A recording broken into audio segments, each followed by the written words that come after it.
Fur babies ng aming buhay. Si Summer, the kitty cat, at si Sachi, the puppy. Diba isa sa magandang accomplishment natin bilang mga fur parents at mga pet lover ay yung mapaamo natin sila.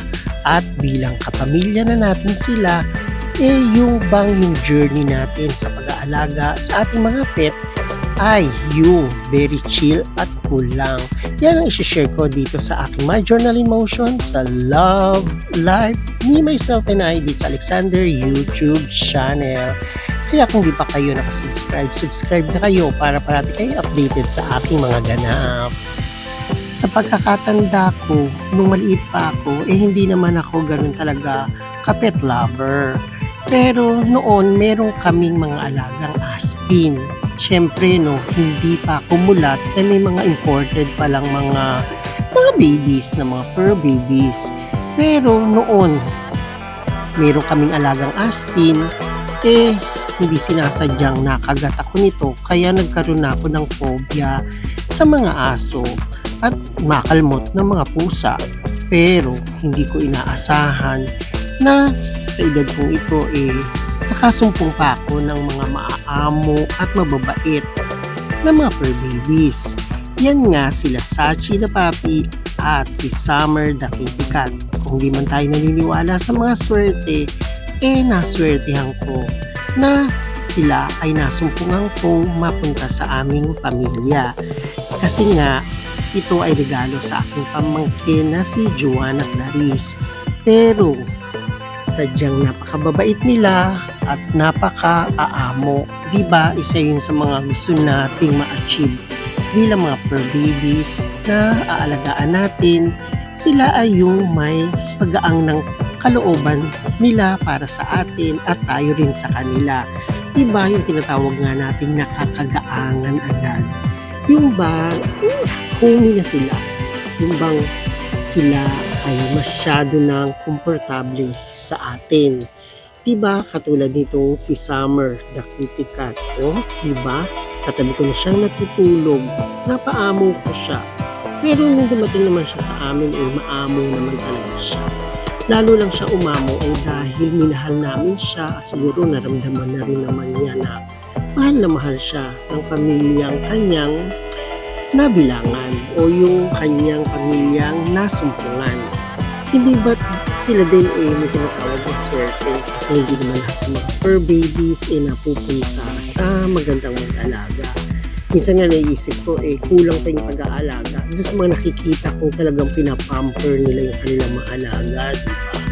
Talagang pinagastusan ng marami o ng malalaki. Kasi, syempre, diba, ang bawat bagay o tao, kung ano man yan, pag minamahal mo, binibigyan mo talaga ng tamang pag-aalaga. Katulad nga ni Summer at ni Sachi the puppy. Dahil nga mahal nila kami at minamahal namin siya o sila, kaya eto kami nagmamahalan. Kasi gano'n naman talaga sa buhay patatamo mo yung pagmamahal kung binibigay mo at sinusukli din nila sa atin ay yung pagmamahal. Kaya sila umaamo dahil pinakikita natin at pinararamdam natin sa kanila yung salitang pagmamahal. Kaya nga sa mundong ito, diba, mapatao man yan, kung ano man yan, halaman, o kung anak mo man yan, pagmamahal ang yung binigay, ano man ang sukli nila sa atin, tutumbasan pa rin natin ito ng pagmamahal.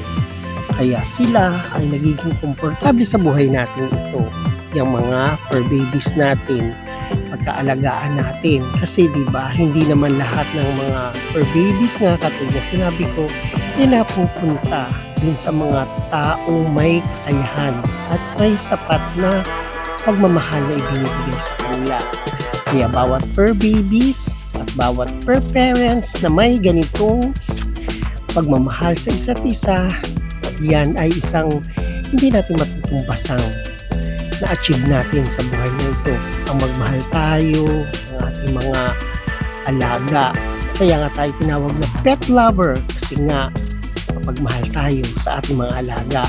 Kaya yan, huwag Yan yung mga wag nating iwawaglit sa ating sarili. Ang magmahal. Magmahal ng kapwa-tao, magmahal ng ating kalikasan, at magmahal ng ating mga alaga. Kasi, di ba, sa buhay na ito, wala tayong maibibigay na masihigit pa sa kayamanan, kundi ang pagmamahal.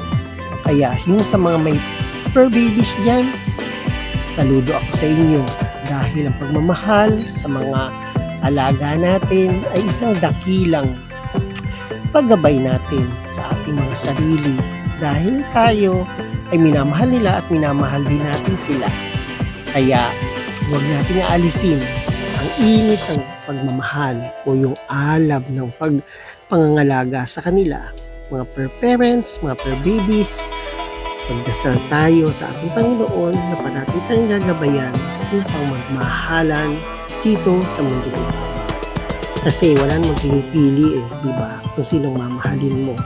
Pero makakapili ka sa sarili mo kung anong tamang pangangalaga at pagmamahal ang dapat na ibigay sa ating mga fur babies.